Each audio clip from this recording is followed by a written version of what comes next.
Well. Kings and Pelicans for the 5th time this season. Let's do it. Are you so excited for So excited. I cannot wait. It's like we haven't seen this already. It's not like we already know what's going to happen. Whoa. I'm feeling negative these last 2 days. I can tell. Well, this game's going to be on TNT, a nationally televised game. Kings and Pelicans.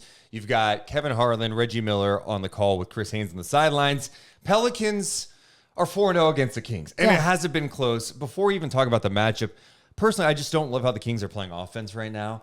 It's a lot of live and die by the three, and it's what the defense, I think, kind of wants. It's like, we're going to pack the paint. We're going to frustrate Sabonis, make life harder on him. Now, Sabonis is not being efficient at all. No, different. I feel like he's in his own head. Correct. Then you got Fox, who I feel like is playing his ass off, but there's so much on him where the paint is packed. He's got to be a threat from the perimeter. He's got to create because he's like one of the creators out there. Right. By the end of games, he looks gassed.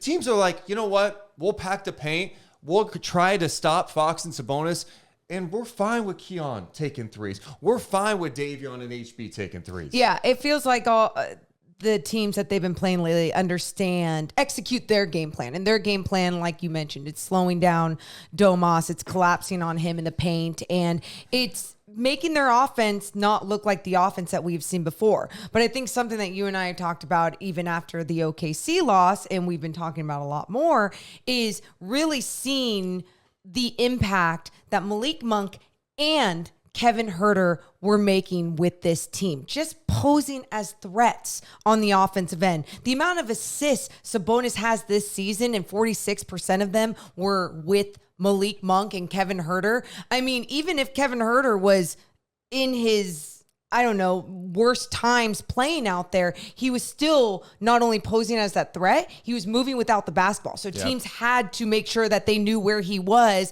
which his movement alone would allow the rest of the offense to still do other things. And the offense has obviously gone down. The defense has been better, especially with Keon Ellis in the starting line. But it's just offensively, they get in these ruts where it's really hard to get out of. I mean, yesterday against OKC, the other day against OKC, they shoot like 25% in the second half.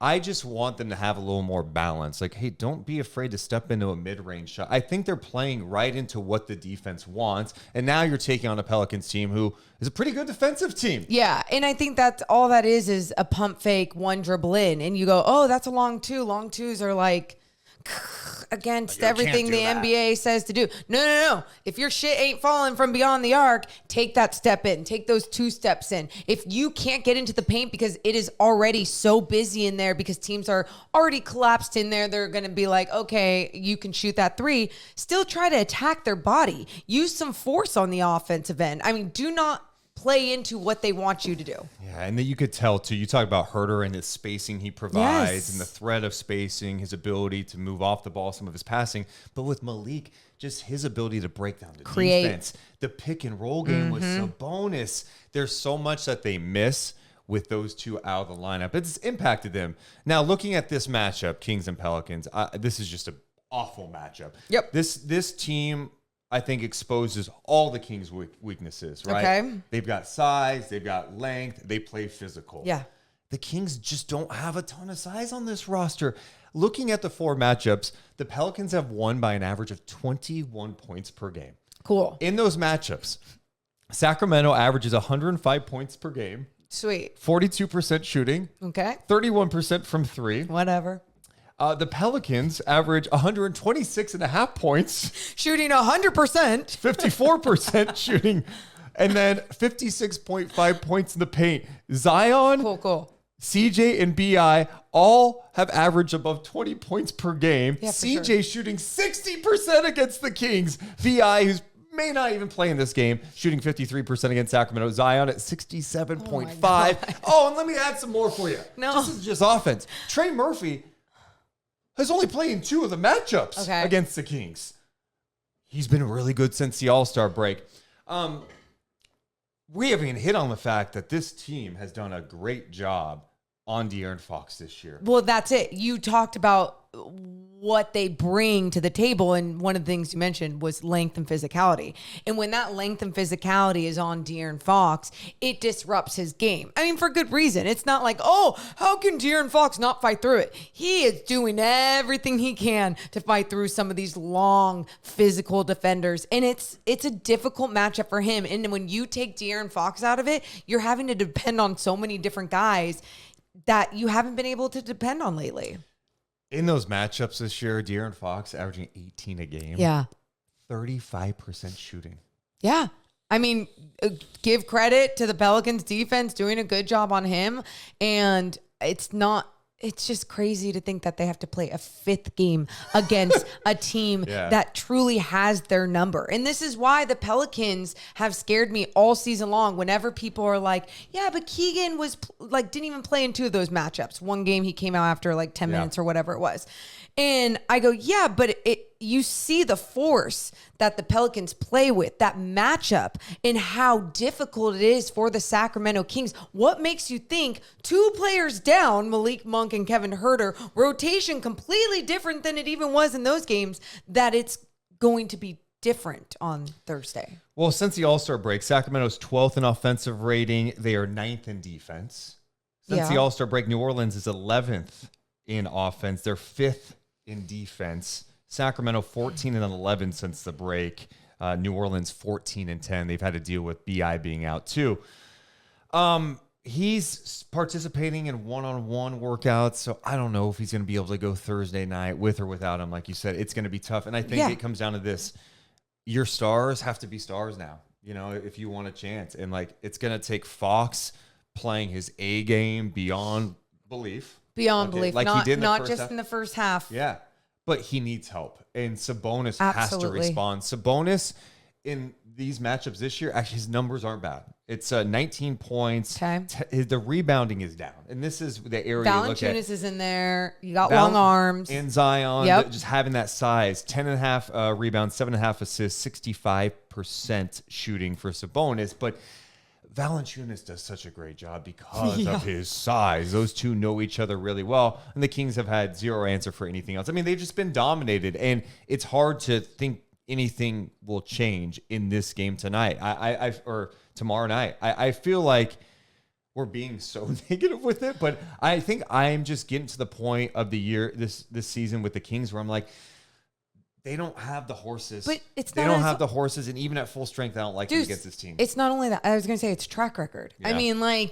you can go over. Now, I hope that we're completely wrong. We did a video the other day about Domas and his domination against OKC all year long, and then he shits the bed in this last game against OKC.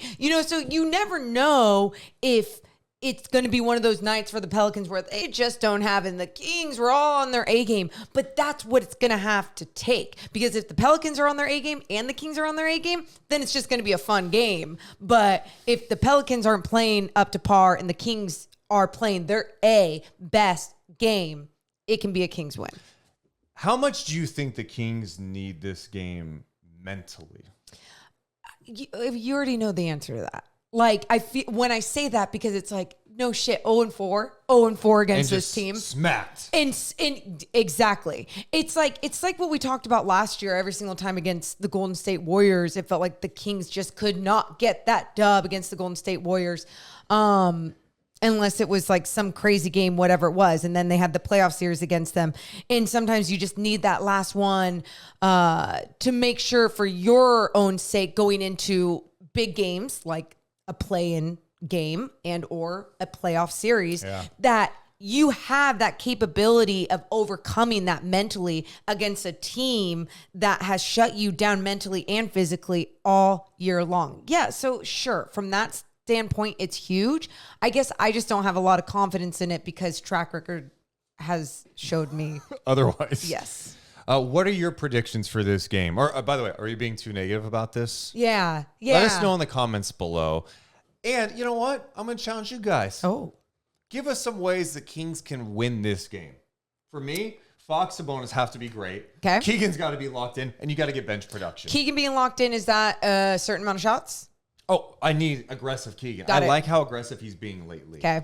But the problem with him right now is they're going, hey, Keegan, Monk and Hurt are out. We need more from you offensively, but we need the same level of defense. I think he's struggling with that in his second year. It's a lot. It's a lot on him. My thing for the Kings to get a win, and I know you look at the numbers and you go, well, CJ killed you, all these people killed you, blah, blah, blah, blah. Look at the way that they're shooting at you. It's to slow down Zion. And the reason that is, I feel like there's something different when that man scores at the basket. It's more deflating than when CJ knocks down a three because you're expecting that. But when Zion gets like an easy layup to the basket or doesn't have to work hard in the paint, that's when it's like, ooh, it feels Make him like work it's done. defensively. Yes, and make him work defensively. Well, let us know in the comments below how you're feeling, how the Kings could get it done. Are we being too negative? Drop it in the comments below. Hit the thumbs up and subscribe. We'll be live after Kings-Pelicans. Deuce and Mo. Deuce and Mo, Deuce and Mo, they tell you what they know. Deuce and Mo, Deuce and Mo, Deuce and Mo.